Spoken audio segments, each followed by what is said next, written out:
Praise the lord. బాగున్నారా అందరూ? ప్రియ సహోదరి సహోదరుడా, మనము ప్రతిరోజు కుటుంబ ప్రార్థన చేసుకోవాలి.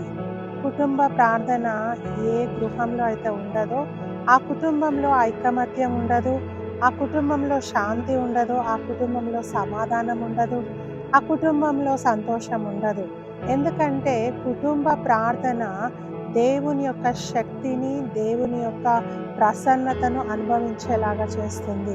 సో దేవుడు మన మధ్యలో ఆసీనుడై ఉంటాడు. ఆయన ప్రార్థించినప్పుడు మన మధ్యలో ఆయన సన్నిధి దిగి వస్తుంది. కాబట్టి మనము ప్రార్థన మర్చిపోకూడదు. ముఖ్యంగా కుటుంబ ప్రార్థన. కుటుంబ ప్రార్థన ఏ విధంగా చేయాలంటే, కుటుంబంలో ఉన్న వాళ్ళందరూ కూర్చోవాలి. కొన్నిసార్లు తల్లిదండ్రులు కూర్చుంటారు, పిల్లలు ఎక్కడో ఫోన్స్లో బిజీగా ఉంటారు. కొన్నిసార్లు పిల్లలు కూర్చుంటారు, తల్లిదండ్రులు వంట దగ్గరనో ఇంకా ఎక్కడో బిజీగా ఉంటారు. నో, ఎట్టి పరిస్థితిలో కుటుంబం అంతా కలిసి కూర్చొని ప్రభు సన్నిధిలో విజ్ఞాపన చేయాలి.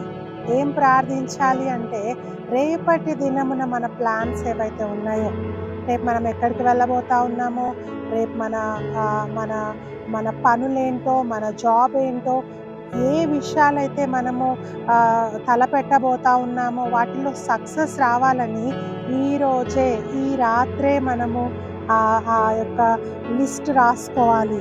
దేవా, రేపు ఈ ప్రోగ్రామ్ నాకుంది, లేకుంటే ఈ పని పైన నేను వెళ్తా ఉన్నాను, నాకు సక్సెస్ దయచేయని రేపటి పనుల విషయము ఈ రాత్రే మనం ఒక లిస్ట్ అవుట్ చేసుకొని ప్రార్థించాలి, కుటుంబంగా ప్రార్థించాలి. ఒక ప్రావర్బ్ ఉంది, ఏమనంటే, a family that prays together is a family that stays together. ఏ కుటుంబం అయితే కలిసి ప్రార్థిస్తుందో ఆ కుటుంబము ఐకమత్యంగా ఉంటుంది, బలంగా ఉంటుంది, స్ట్రాంగ్గా ఉంటుంది. సో కుటుంబ ప్రార్థన మనం మర్చిపోకూడదు. ఒకసారి వాక్యం చదువుకుందాం. మత్తయి సువార్త 18:20.